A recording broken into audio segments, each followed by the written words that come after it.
ನಮಸ್ಕಾರ. ಆಹರಂಕುಶವಿಟ್ಟೊಡಂ ನೆನೆವುದೆನ್ನ ಮನ ಬನಾಸಿ ದೇಶಮಂ ಎಂದು ಹೇಳಿದಂತಹ ಪಂಪನ ಮಾತು ಅಕ್ಷರಶಃ ಇಲ್ಲಿ ನಮಗೆ ಭಾಸವಾಗುತ್ತದೆ.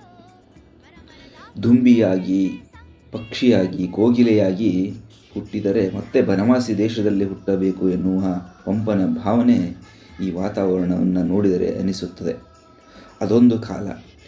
ಪಲ್ಲವರ ವೈಭೋಗ ಇಡೀ ದಕ್ಷಿಣ ಭಾರತವನ್ನು ಆಕ್ರಮಿಸಿದ ಕಾಲವದು.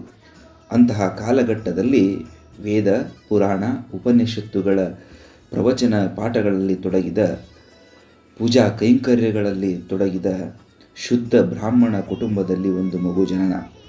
ಅವನೇ ಮಯೂರ ಶರ್ಮ.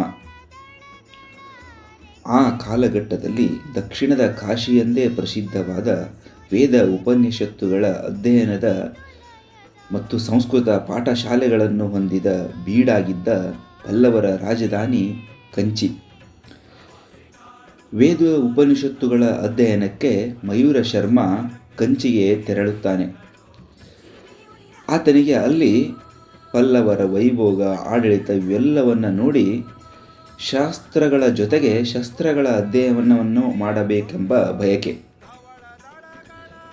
ಆಗ ಅಲ್ಲೇ ಇದ್ದ ಒಂದು ವ್ಯಾಯಾಮ ಶಾಲೆ, ಶಸ್ತ್ರಗಳ ಅಧ್ಯಯನದ ಘಟಿಕಾ ಸ್ಥಾನಕ್ಕೆ ಹೋಗುತ್ತಾನೆ.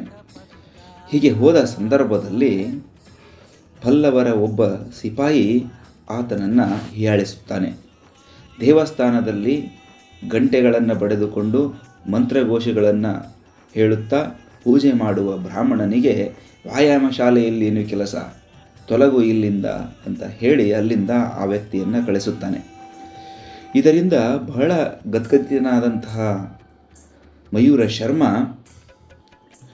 ಮುಂದೆ ಬಹಳ ನೊಂದಂತಹ ಈ ಮಯೂರ ಶರ್ಮ ಶಾಸ್ತ್ರಗಳ ಅಧ್ಯಯನದ ಜೊತೆಗೆ ಶಸ್ತ್ರವನ್ನು ಅಧ್ಯಯನ ಮಾಡಬೇಕು ಎಂದು ಪಣತೊಟ್ಟು ಅಲ್ಲಿಂದ ತೆರಳುತ್ತಾನೆ.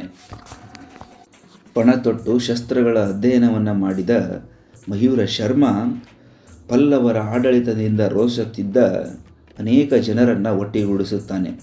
ಆಂಧ್ರದ ಗಡಿ, ಕರ್ನಾಟಕದ ಗಡಿ, ಹೀಗೆ ಅನೇಕ ಗಡಿ ಭಾಗಗಳ ಜನರನ್ನು ಮತ್ತು ಕಾಡು ಮೇಡುಗಳಲ್ಲಿದ್ದ ಬುಡಕಟ್ಟು ಜನಾಂಗವನ್ನು ಒಗ್ಗೂಡಿಸಿ ನಂತರ ಪಲ್ಲವರ ಆಡಳಿತದಿಂದ ರೋಸತ್ತಿದ್ದ ಅನೇಕ ಸಾಮಂತರನ್ನು ಮತ್ತು ಪಾಳೆಗಾರರನ್ನು ಭೇಟಿ ಮಾಡಿ ಒಟ್ಟುಗೂಡಿಸಿ ಪಲ್ಲವರ ವಿರುದ್ಧ ಹೋರಾಟಕ್ಕಿಳಿದು ಕನ್ನಡದ ಮೊಟ್ಟಮೊದಲ ಸಾಮ್ರಾಜ್ಯವನ್ನು ನಿರ್ಮಾಣ ಮಾಡಿದ. ಅದುವೇ ಕರ್ನಾಟಕದ ಮೊಟ್ಟಮೊದಲ ಸಾಮ್ರಾಜ್ಯ ಕದಂಬ ಸಾಮ್ರಾಜ್ಯ. ಈ ಸಾಮ್ರಾಜ್ಯದ ನಿರ್ಮಾತೃವಾದ ಮಯೂರ ಶರ್ಮ ಮಯೂರವರ್ಮನಾಗಿ ಕರ್ನಾಟಕದಲ್ಲಿ ಮೊಟ್ಟಮೊದಲ ಸಾಮ್ರಾಜ್ಯ ಕದಂಬ ಸಾಮ್ರಾಜ್ಯವನ್ನು ಮುನ್ನಡೆಸುತ್ತಾನೆ. ಇದು ಮಯೂರ ಶರ್ಮ ಮಯೂರವರ್ಮನಾದ ಸಣ್ಣ ಕತೆ. ನಮಸ್ಕಾರ.